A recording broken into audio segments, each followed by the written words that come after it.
అప్పటికే అంటే పాప ట్యాంక్‌లో ఉన్న వాళ్ళు చూసినప్పటికే చనిపోయిందమ్మా. చనిపోయింది.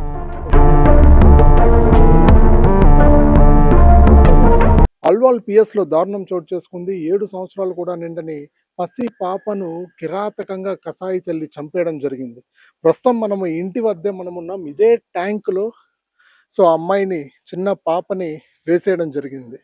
ఆ తల్లికి మనసు ఎలా వచ్చిందో ఆలోచిస్తా ఉంటేనే అసలు అర్థం కావట్లేదు. అక్క సొంత చెల్లిని చంపేయండి, ఉరి తీసేయండి నా చెల్లిని అని చెప్తా ఉంది. అంటే సాయి అనే వ్యక్తితో ఇప్పుడు కాదు, ఎప్పటినుంచో రిలేషన్‌లో ఉంది. అక్రమ సంబంధం. పెళ్ళైన 6 నెలలకే భర్తని వదిలేసి వచ్చేసింది. ఇక్కడ కాపురం ఉంటా ఉంది. సో చిన్న పాప, ఆ తల్లి, అదే విధంగా వాళ్ళ తండ్రి ముగ్గురు కూడా ఇక్కడ కాపురం ఉంటారు. సో ఇదంతా బానే ఉంది. వారం క్రితం నుంచే ప్లానింగ్ జరుగుతా ఉంది. బిడ్డని చంపేయాలి, బిడ్డ అడ్డు లేకపోతే కాపురానికి బాగుంటది, పెళ్లి చేసుకుందాం అనే ఇద్దరు ఆలోచనల మేరకు పాప చనిపోవడం జరిగింది. అంటే 8:30కి కరెక్ట్‌గా 8:30 సమయంలో పాపని పైకి తీసుకువచ్చింది. ఇద్దరు వచ్చారు. వచ్చేటప్పుడు కింద సీసీటీవీ ఫుటేజ్‌లో క్లియర్‌గా స్టేట్మెంట్ రికార్డ్ అయింది. రావడం కొద్దిసేపు ఇక్కడ తిప్పడం పాపని. ఆ పాపని తీసుకువచ్చి వెంటనే ఈ డ్రమ్‌లో వేసేయడం. అసలు అది తలుచుకుంటా ఉంటేనే భయమేస్తా ఉంది. అసలు చిన్న పిల్లల్ని కన్న తల్లి అత్యంత కిరాతకంగా మనసు ఎలా వస్తుందో చంపేయడానికి కూడా ఆలోచిస్తా ఉంటేనే చాలా భయమేస్తా ఉంది. చాలా మంది చిన్న పిల్లలు ఉన్నారు.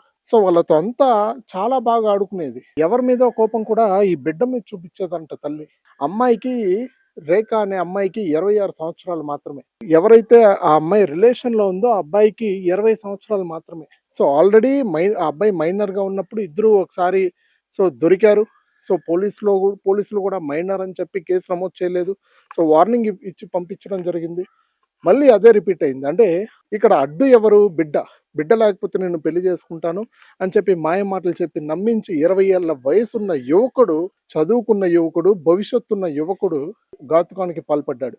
అంటే ఇక్కడ మనం చూసుకోవచ్చు, ఎవరికి అనుమానం రాదు. బిడ్డ కనిపించలేదని చెప్పి 8:30 నుంచి డ్రామా ప్లే చేసింది తల్లి.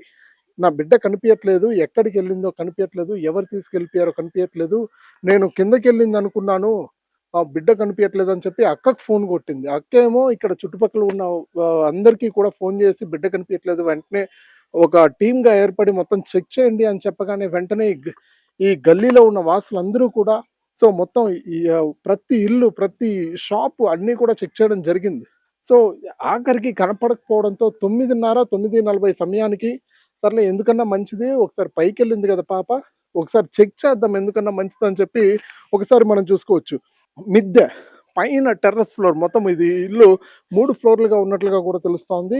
పైకి వచ్చి ఎక్కడన్నా పడుకోందో పాప అని చెప్పి ఒకసారి వచ్చి చెక్ చేయడం జరిగింది. లేదంటే కింద ఆడుకుంటే ఏమన్నా పడిపోయిందా, ఇవన్నీ కూడా చెక్ చేయడం జరిగింది. కానీ ఎక్కడ దొరకలేదు. ఎందుకో పక్కన స్థానికులందరికీ కూడా అనుమానం వచ్చింది. వెంటనే ఇంకా ట్యాంకర్ ఓపెన్ చేస్తే బిడ్డ శవమై తేలింది.